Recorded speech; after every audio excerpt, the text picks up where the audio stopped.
Down the Biscayne. Yikes. 5 on the floor. Ride for my dogs. Where here's the thing. You can check the score. Hustle hard, couple scars, wearing bubble frogs. Just like Butler said, you in trouble, y'all. Kept the floor playing. Got it all band. Y'all seen the block. Stop with one hand. And Pat we trust. It's power, have the guts. We're here to bring the heat. Y'all can hang it up. Welcome to 5 on the Floor, a daily insider show on the Miami Heat and the NBA, featuring Ethan Skolnick, Greg Sylvander, and Alex Toledo, plus others from the 5 Reasons Sports Network. All right, welcome into 5 on the Floor live here on the 5 Reasons YouTube channel. Make sure you hit the like and subscribe buttons. We come to you after the Miami Heat beat the Indiana Pacers, now split the series in Indiana this season, get their 4-game road trip off to a good start after a disastrous loss Saturday night to the San Antonio Spurs. We are on the YouTube channel. This will go on the podcast channels later on. We appreciate our producer, Alejandro Villegas. I'm going to introduce our crew here in a second. First, I want to tell you about our sponsors. Starts with our friends over at A-Aggressive Insurance. Well, we have a lot of friends there, but primarily it's Lynette. Reach out to insurancebylynette.com. Insurance broker agency has been servicing South Florida for over 15 years. They offer homeowners insurance, condo insurance, life insurance, also auto insurance, and retirement programs. If you have a bad driving record, Lynette is the person to go to. Go to insurancebylynette.com. No driver refused. She'll give you free quotes over the phone. Again, insurancebylynette.com. There she is, 954-581-8800. Also a commenter here on our show who's as frustrated as you've been this season. So reach out to her. You can talk insurance. You'd probably rather talk insurance than about the Miami Heat this year. Also, our friends over at odmpsi.com. This is ODM Performance Solutions. Reach out to them. If you're looking for a consulting company, you can see the website right there. Trust the ODM PSI approach. They can get you high-level folks all across the board, talent acquisition, also social media management, which is so important these days. They offer that service as well. Reach out to odmpsi.com. We will give you later on the show our performance solution. It seemed to be Jimmy and Bam, but we'll get to more specifics as we go forward later in the show. All right, here's the floor plan today. Again, I'm Ethan Skolnick. You can follow me at Ethan J. Skolnick at 5 Reasons Sports. I got Brady Hawk. You can follow at Brady Hawk 305 and Greg Sylvander. You can follow Greg Sylvander. Keep the comments coming. We may not be able to put them all up on the screen tonight because Alejandro has a commitment he's got to get to, but I will make sure that I'm reading them here as we go. And the first one comes in from Alan. We hate big leads. Paris, just an awful last 2 minutes. This was a win, by the way, but I understand the frustration. Jay, we're winning the chip, baby. Something today showed you. What is Greg's commenting? Danny, nasty offense and more. And then from Ethan, this is not from me, I promise. Any good team beats us by 20 with that performance. And yes, we do love Lynette. Just it's an I instead of an E. All right, I'll let the comments keep coming as Alejandro posts them up before he's got to go. The Heat win 87-82 against the Pacers. I have covered a lot of games in that building, whatever the name is. And I've covered a lot of games that look like that, okay, where you go like 5 minutes without scoring. Under normal circumstances, Greg, I'd be like, okay, they got a road win, okay, in a place that they don't typically play well. And they haven't played well a lot of different units. The problem is this comes in the context of everything else they've been doing. So this is not like a one-off, like when the big three would go to Indiana and then they would struggle there and maybe drop a game or barely win a game. But a lot of the things that happened tonight are the same ugly things that have been happening throughout this season. And they got saved essentially by a pretty decent defensive performance. And by the fact that the two best players on Indiana, their rookie, I cannot pronounce his name, Ben, okay, and Tyrese Halliburton, who's been an all-star this year, were awful tonight, okay? And so they managed to survive. But in the grander context here, I'm not really sure anything got solved tonight, particularly in a game where the only guy they were missing was Gabe Vincent. Well, I think it's probably a little too soon to actually know. I see where you're coming from in that, like, we can't obviously make some kind of firm declaration that this season has turned around or that this team looks different because truthfully, they didn't look a ton different. But I will say that, like, if we are going to come about this in a solution-minded way, you got to start somewhere, right? So, like, to me, they got a victory. It wasn't pretty. It looked like the 96-97 Heat Pacers. I'm waiting for the Davis brothers to run out and PJ Brown to start fighting. And instead, we got a good performance from Jimmy and Bam. I thought Spoelstra did some new things with the rotation that may be informative going forward. So to me, obviously, I'm not going to say everything is fixed. I am not there at all. But for one night, I will say that it's trending in the right direction for a change. So I'll take a road victory where I can get one. All right, before I get to Brady, let me give you some of the numbers from tonight because they do tell a lot of the story. Bam Adebayo in 35 minutes took 18 shots. I like that. Okay. He had 22 points. He had 17 rebounds. He had 3 assists. That is a strong-ass effort going up against Miles Turner and others. Jimmy Butler, 8 of 16 from the floor, 20 points, 7 rebounds, 5 assists, made plays when it mattered tonight. Okay. So their 2 best players played well. Let's get to and I thought Caleb in 40 minutes did some really good things late. Okay. And he ended up with 9 points on 6 rebounds. I apologize on Prizefix. I told everybody to go over the 1.5 threes. He made 1 of 3 tonight. The backcourt, though, and I'm going to include, let me take Vic out of this for a second because I think he's a separate conversation tonight. But a couple things. One, Greg, you mentioned on our off the floor string, which I suggest everybody subscribe to, that Spoelstra played 8 guys in the second week of December. That's all he trusts right now. And Brady, you mentioned he'd only be playing 7, except they have to play Dedmon because they don't have another big. So I'm going to include Strus here. This is a combined 90, what is this? Basically 68, 100 minutes, those 3 guys, okay? And we appreciate the super chats, and I promise you I'll get to them. 100 minutes. They combined to make 9 field goals in 100 minutes. 3 of 10 for Lowry, 3 of 11 for Hero, and 3 of 12 for Strus. So that is 9 of, 33? My quick math here. On almost all threes. In fact, every shot Strus took was a 3 of 12. Hero, and you've mentioned, Brady, how he's been going more to the 3-point line now lately. 2 of 7 from 3 out of his 3 for 11 overall.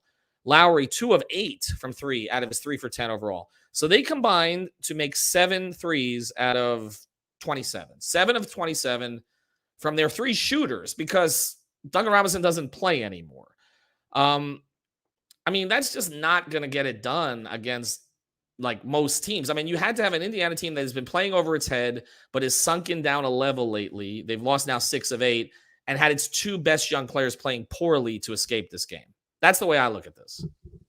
Yeah, there's no doubt. They played awful. I will say, if I'm going to give a positive element, like I don't want to just sit here and say that their 2 young guys played bad because I'm going to give credit to Miami.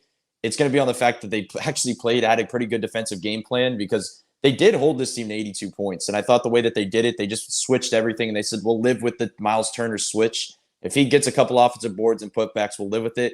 But we're not letting Halliburton just lead this offense and dice us up like he did last time. Like we are just going to switch Bam on him and just have him be at the head of the offense and basically just cut their head off in general. And he's not going to be able to play make for them. He's not going to be able to create shots or for himself. So that's basically what we saw there. And I thought that was a pretty good defensive game plan. But in terms of the offensive stuff, yeah, you can't win games like that. And they haven't. Like, if you look at their blueprint, like, they were the number 1 3-point shooting team in the NBA last year. They're now bottom 10. And probably after this game, they're probably bottom 7, bottom 5-ish because they just shot 27% from 3. And at one point in the third quarter, I think they were shooting 19%. Like, you just can't have games like that. Like, when you're hovering over 20%. So it's also like, you have your primary shooter who's just not shooting well. You mentioned the backcourt, their starting backcourt, 2 of 7 and 2 of 8 from 3. Like, you just cannot have that at this point. And it's not even like we're talking about a game in Boston where a team adjusts certain thing defensively and they're cutting off pull-up threes, or maybe they're shading over and helping on corner threes. It's like there's nothing schematic here that like a team is shutting them off from 3. Like, they just are not hitting shots from 3. And it's not, and I don't want to sit here and act like it's just a game in Indiana that they generally don't shoot well from. This has been a season-long thing. So they've needed Jimmy and Bam to basically get them out of a lot of these games, and a lot of the time it has not worked. But tonight, obviously, it did because they held them to 82 points. I thought Jimmy was good late. I thought their game plan in general, just to get Bam involved, like you said, 18 shot attempts is always good, but they were kind of getting him that ball in that mid-range, allowing him to attack. He was hitting that little mid-range fade that he likes. Like, when that starts happening, there's good things. But other than that, there was absolutely nothing to like offensively. Like, the shots they were getting, it felt just bland. And the last thing I'll say is we talk about, like, the Dedmon minutes, which I didn't think were terrible in this game. Like, early on, he had, like, 6 points in the first stint. He had a couple boards. You'll live with that type of Dedmon performance. But the interesting thing is, their early game plan was basically, we're going to get to the paint time and time again, and we are not going to fall into that game plan of just starting fire away from three. That worked. That's what led them get to a 19-point lead. Then they just kind of flatten out, and they just fall right back into that trap again, and they just can't hold leads. We talk about them not being able to hold leads, but like they can't withhold a game plan, it feels like. Like they get like a certain thing in their head they want to get to, and all of a sudden they just start firing away from three again. And the reason I bring up Dedmon is because they basically flip their game plan when Dedmon's in. Like they were moving and have all these things clicking offensively. Dedmon comes in, and they basically were just running like pin down into a pick and roll every single play, time and time again. And it just goes nowhere because they're doing, and I know we've hit on this a lot, is last game they switched up their substitution pattern where now they're basically subbing out Tyler and Caleb early for Depot and Strus. So basically Tyler comes back in, as they were saying on the broadcast, with the bench unit. But it's more about just there's a long period of time where they're basically not having Kyle, Jimmy, or Bam on the floor at the same time, which I'm not sure I'm a fan of, but they kind of want to see Tyler and Depot, how they run lineups. That's what they're doing in those lineups. They're basically just running pin downs into a pick and roll and say, Tyler, you run this one, Depot, you run this one. And when you're not shooting well, that's just never going to go well. So it wasn't a really, it was just a terrible offensive game plan or offensive showing in general. But at least if we're going to talk about one thing, it's at least they held them to 82 points because there was not a lot to love from this game. Yeah, I mean, Halliburton was 0 of 9. I think you hit it right there, Brady. I don't think the game plan is bad. And we can argue about Spoelstra's adjustments. And we're going to deep dive on what Brady was talking about getting Hero with the bench, because I think that is the thing we've all kind of identified as the thing we might remember off of this game, if nothing else, in the trend that might lead to. But I think when you look at it's not the game plan. It is the way that they just forget the game plan. This happens pretty much every single time they get a lead. And sometimes it's lineup related, and sometimes it's just damn laziness. Like they don't want to get to the basket, or they don't get a foul on one play, and so they don't go back in again. And that's a frustration with this team that has continued over and over and over, Greg. And let's get to the big topic, and I will get to some of your comments again. Alejandro had to leave, so we're not putting the comments up right now, but I am reading them, so we'll get to them as we go forward here. Look, I don't know if it is that they want to get to Hero with the bench unit as much as they want to get him out of the starting group. It feels like maybe it's a little of both, that they want to have some Tyler time, right? Which didn't go particularly well tonight. This is one of those rare occurrences where he didn't score well. Well, actually, I should say it's not a rare occurrence. He didn't score well and they won, right? So this is exactly what always happens. Which do you think it is? Because it's clear that they want to get to the lineup that was a plus 30 net rating coming into this game. Simon Sperling put that up on Twitter, and we've been following it, which is Strus with the other four starters instead of Hero. But the weird part about it is Max has been awful lately. So, even if you looked at that as a solution before, okay, maybe if we can get Tyler to put his ego aside and we can forget the fact that we just gave him $120 million, we can move him to the bench because it's the best thing for the team, not because he's done something wrong, but just because it will change their lineup structures in a way that will be beneficial for everybody. We can't really do it because Max is missing everything for the past 2 weeks. It's tough. Max is, and I've used the word trending and got a couple of our commenters upset by that. What else? They won, y'all. I'm not going to get too crazy. But you're right. Max Strus is trending in the Duncan Robinson direction, and that's not good. So to your point, I feel like he's the placeholder of the spacer at this current moment that they're looking for in that lineup with the starters, with Jimmy and Bam. So I do think that is not something that I think what Spoelstra will likely do is approach it where the starting lineup won't change, but he's going to look to try to do as much in-game adjustments with the rotation as he's done these last two. But I feel like it was more pointed in this game than it was against San Antonio, which I'd like to forget that game. One of the commenters said this team has the memory of a goldfish, and I can identify with that.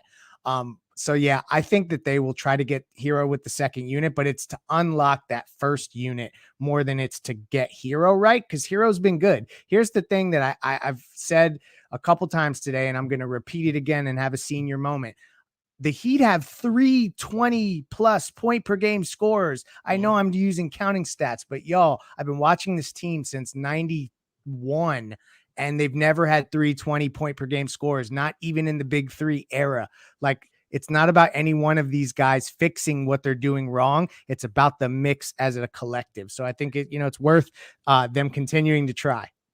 I thought, though, Brady, that their opening minutes tonight with the starting group were as good as they've been. Like, the ball movement was excellent. Like, that's what's more frustrating about this, is that we talk about the fit between the four of them is not great, and that Caleb's playing out of position as the fifth guy, right?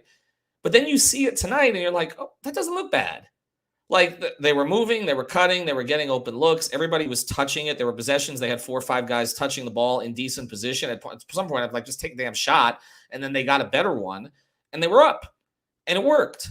And then they completely get away from it. But I want to get to this part of it, and then we will talk Depot a little later, because I know our guy Eternals here on the comments, and I knew what he was going to say because I follow him on Twitter, and he's going to say start Depot, and I don't think that's a reasonable solution. But we'll discuss everything at this point. Okay, what is wrong with Max?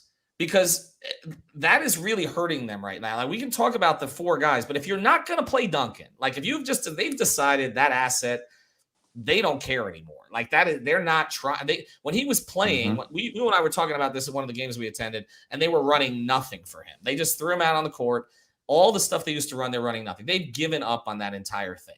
Okay, they'll say the stay ready thing. He's going to be like James Jones now. Okay, for them, if a little before your time, Brady. But he's the GM of the Suns, who was.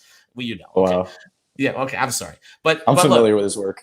You're familiar with his work. That's good. Well, with his GM work anyway. It's been pretty damn good. But he was also a shooter in Miami, and he would be shelved for 3 weeks, and then he would come off and hit 3 threes. And Spo would talk about JJ stays ready and all that. That's the most you're going to get from Duncan at this point. So it is on Max. So what's wrong with him? Because a lot of the looks to me look open.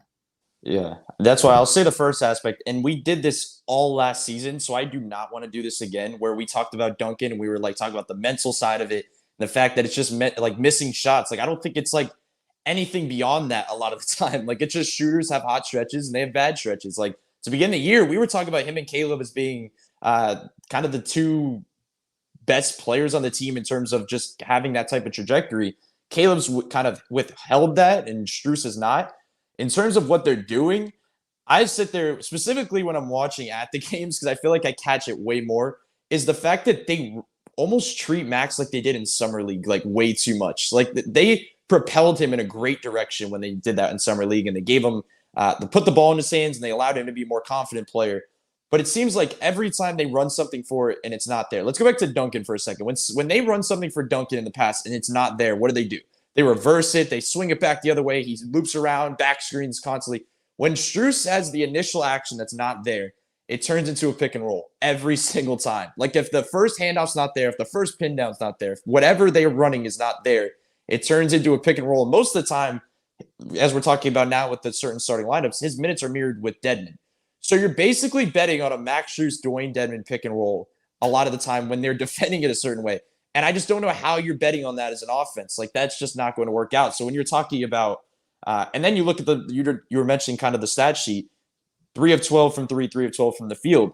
You're running pick and rolls at this volume for him, but he's not shooting 2s inside the paint or hitting a mid-range or a floater or a lane. So it's like everything's pointing at one thing, and then the result is just not there in general. So it's a weird dynamic. I think he could go on a stretch here going forward and he just starts shooting well from 3 again, because I think shooters, it's just that simple. Like, guys can get hot. But I think the pick and roll stuff and the ball handling stuff, I think, is getting, I guess, a little out of hand with the fact that with who they have on the roster. And maybe this comes back to the conversation of the starting lineup having so many ball handlers and the bench unit having kind of the shooter that usually is in that starting position, that they're so used to using that guy as the ball handler. So I don't really know how they mix that up, but I think they have to, I guess, be a little bit more creative with what they do for Max when when that first action isn't there. All right, Greg, I want to get to the Depot minutes here, but I want to do it in a different context. I want to mention also our sponsor. I am reading the comments as we go, guys, so I'll get to all of them. Well, not all of them, but a lot of them. I did want to mention on Prizefix today, we always try to review our own picks. There's some things we do. Use that code 5, F-I-V-E, get your initial deposit matched up to $100. No rollovers, free money to play up to $100. And you can play the World Cup coming up with the semifinals this week. Also NFL, NBA, and everything else there, up to two up to 6 players. This is our official fantasy sponsor. Today, 20-point. You mentioned the 3 20-point scorers, Greg, on this roster. They were all listed at 20.5 tonight on Prizefix, so they've caught on. Jimmy went under at 20, Bam went over at 22, and Tyler went way under at 8. Tyler's rebounds were down today, too. He didn't have a rebound until the fourth quarter. I thought he played a decent floor game, actually. I know people are going to come at me for that, but I thought he was okay, and I keep coming back to this. I'm not saying he shouldn't score. Like, people are misunderstanding me. Like, it's not like Tyler, go out there and miss shots or don't shoot. He needs to shoot. He needs to be aggressive. But there is a correlation here. When he doesn't score big, they win. It's weird. And I've continued to ask the question all year long. Let's get to Vic, though, okay? Because Gabe didn't play tonight. And I don't know what Vic's minutes would have been if Gabe had played. But Vic has been around that 20-minute mark pretty much every time since he's come back. He had 19 minutes today, 5 points, 4 rebounds, 4 assists. I thought the defensive minutes were good. He did make a 3 tonight. I kind of cringe when he takes threes. They always seem to be out of rhythm and off balance. But if you look at the 4 options here to play the 2 spot, okay, or play guard minutes with Kyle and Gabe. Let's take Kyle and Gabe out of the equation right now, okay, and just look at the other 4. Hero, Oladipo, Strus, and Robinson. I mean, can you make a case for Depot to start if he gets his legs under him? If he can play 30 minutes, is there a case at all? I don't think so. I feel like when we talk about starting, like then you're pulling Tyler out of that lineup, and I don't think that Vic is like the player that you swap that out and you think that it works. I don't know. For me, you just keep things as is. You don't mess with Tyler's confidence as a young player. To me, Victor Oladipo is most valuable to this team when he doesn't really worry about offense. I know everyone's always talked about him as being this player that could get downhill, and he would be, a player that could get to the basket for this team that they don't have.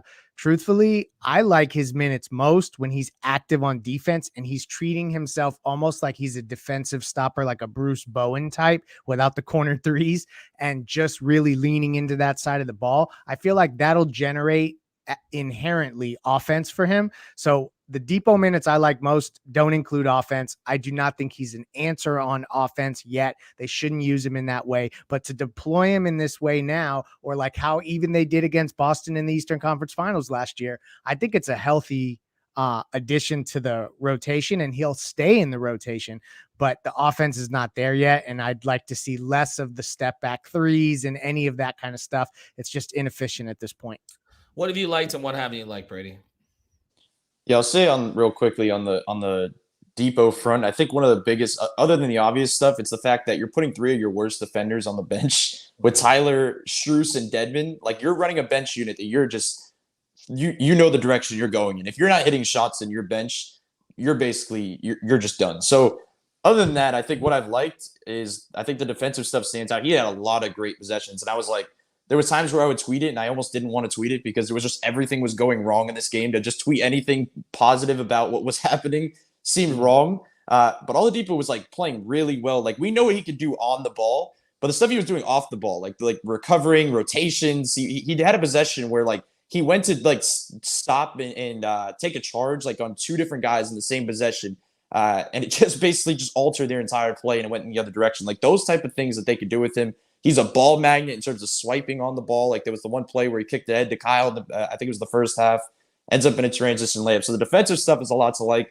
I feel like he's getting into certain things offensively, like those little mid-range buckets he's taking. I think you'd like when he's hitting those type of shots. The fact that we're still not seeing the stuff at the rim and the finishing at the rim, but I think that's to come. Like, we're still early on in this process. So, and then trying to get to the line. So, the thing I'm intrigued about, if there's one thing to highlight offensively, is specifically in the Spurs game, I liked it. But once again, that's another game that there was so much that went wrong in that game. To highlight good stuff would not be a good thing to do. But early in that game, the 3-man sets they would run with Depot, Tyler, and Bam, they can do a lot there. Like, the fact that Depot is almost being restricted when he's just constantly being put out there with Dedmon. And this is not a thing where I'm just going to come on here again and just throw Dedmon under the bus, because he actually had a decent game. But they're mirroring him with that type of big man as a roller, where the Depot Bam pick and rolls look very good. So I think there's a lot of things they could do in that process in terms of just working those 3 guys together. And that's kind of what they're trying to do, I guess, with the the rotation, the substitution pattern where they can get Tyler and Oladipo on the floor. And then I think the next thing is they're going to try to get Bam in quicker. So then maybe it's Kyle, Jimmy, and Dedmon can figure that out. And then it's Depot, Tyler, and Bam. I think that's kind of the idea there. And that's kind of the ultimate thing you try to get to. So trying to partner Depot with the certain combinations I think is important. But I don't think there's a lot to mainly dislike, I guess, from what we've seen so far. Well, I saw Alex. Alex isn't with us tonight because he's on the injured list himself. But Alex Toledo is on the strings here, responding to people, and I saw him say that he I think he said he likes the Hero Depot minutes, but with Bam, and see that's the problem. Everybody likes the minutes with Bam. They don't have another option there. I don't know if Yurt would have been an option at this point. Real quick on this, Brady, because I want to close with Greg, and we appreciate everybody who's commented tonight. Would you look at Orlando Robinson instead of Dedmon at this point? Because they clearly like something, and he's blown up in the G League. I don't like to make too much of the G League guys when they come up, but it is clear Spo doesn't want to play the kid. He doesn't want to play Jovic right now. No bias, Brady. No bias. I mean, what do you think? I mean, do you like – I mean, would you – I mean, if – I keep waiting for Dedmon to pick up 4 fouls in 2 minutes on moving screens, and then they have to go to the other guys. But I don't know if that's going to happen. I mean, I would look at anything. I think they have to try stuff personally. Like, I really think that if they want to go in a certain direction, they have to find somebody to try to be neutral. I keep saying that with the backup big. They have to find somebody to just not kill them. And when they have a 6-point lead, it doesn't turn into them trailing by 4 when Bam comes back in. Like, there has to be some and I don't think you're getting that with Orlando Robinson. But they just need a changeup or a spark of some kind. So I personally don't think either one of them are the answer at backup big. I think it's going to ultimately be somebody else, but I don't think it's the worst thing in the world to try that type of stuff out. He's been killing it in the G League. And like I said, it is the G League. We've seen guys play really well in the G League and then it doesn't carry over. Jovic has still actually not been playing very well in the G League. Like, his shooting. Jamal Cain went off in the G League today. So, I mean, it's Jamal Cain had a big game. Orlando Robinson has had like 7 20-20 games, and Jovic's shooting has been off and on. So there's different – I think big men have it a little bit easier because it's just a bunch of missed shots, and they keep cleaning up on the boards. But I just think they have to just find something in that realm. They need to find a connection in the backup big. We keep talking about size, but it's also just about trust at some level, that they have to have a guy that they can trust when Bam's sitting, because it can't be – in December 12th, and you're rushing to get Bam back in the game in the second quarter. Like, that just cannot happen consistently this season. And I don't want to take Bam for granted because he has been tremendous over the last 3 weeks. I mean, he is doing everything they've asked him to do, and he's anchoring the defense. He's been great. Jimmy's been great when he's played. Tyler has given them good minutes. Kyle was mid today, as people said. There's too many of those games where he doesn't do it. Am I allowed to use the word mid? Am I too old to use the word mid? Brady, you're looking at me. I can't use the lingo police don't have no say here. You say whatever you want. Well, Greg, you're almost as old as me, or not? Well, we pretend that anyway. Am I allowed to say? I don't think I'm allowed to say that. I don't know. Did you see that on TikTok? Or? I might have seen it. I can't log on to TikTok. I log in, log on. Brady, come on, let's go. James Jones, by the way, shooter for Miami. Just want to remind you of stuff. He played here for long. To play at the University of Miami too. Greg, before we close, I do want to mention one thing because transaction talk always comes up in a game like this because Miles Turner is on the other side. Unless something has been patched up, we talk about how Bam gets along with everybody in the league. Not that guy. Not that guy. Now, I don't know if there's still an issue there. It goes back to USA camp. I always feel like that's been the roadblock there. Crotty doesn't seem to like Miles Turner. He's always, I don't know, he's very silent on him, or he doesn't say very nice things. I actually think he'd be the perfect big next to Bam, but that's a whole nother debate. I think he'd be great next to him, but it's not gonna happen. No, it's not. And that's the thing. As much as people want to see the 2 big lineups, I just don't think Spoelstra wants to go in that direction. So no to Miles Turner. And also, they would not get faster if Miles Turner was in the starting lineup. Right. He is not a player that can get up and down the court. He doesn't like to run, actually. That seems to be the big thing. All right, a couple of things here on the comments. The first thing is everybody's mentioning the upcoming schedule, which is soft, but they just lost to San Antonio at home. So I know they've got OKC and Houston. They lost to Detroit, right? They lost to Detroit and San Antonio at home. Detroit without their best player or their best young player who's now out for the season, and Cade Cunningham. So I don't trust that. And others are saying, what's the verdict here? Am I allowed to say mid? Hold on. I'm looking at the comments. Oh, this one says, oof, Ethan. I don't know about that one, Ethan. But I did know what IDK means. That's I don't know. My daughter taught me that. So I appreciate that. All right. Thanks, everybody, for listening. Thanks to our sponsors, Aggressive Insurance. Lynette was here on the threads today. Go to insurancebylynette.com. ODM PSI. We always mention therapist preferred too. If you need premium CBD, that's 5RSN. That's the code. And Prizefix, our fantasy sponsor, use that code 5 FIVE. Use our code, okay? That keeps us in business. We appreciate that. All right, have a good night, everybody. We'll be back tomorrow. We may look at the starting lineup. Well, we may look at the two-guard situation a little more in depth. Like, why do they play better when Tyler scores less? I want to dive into that. We haven't done that. The Heat are back, baby. Don't start. I should have cut you off earlier. Have a good night.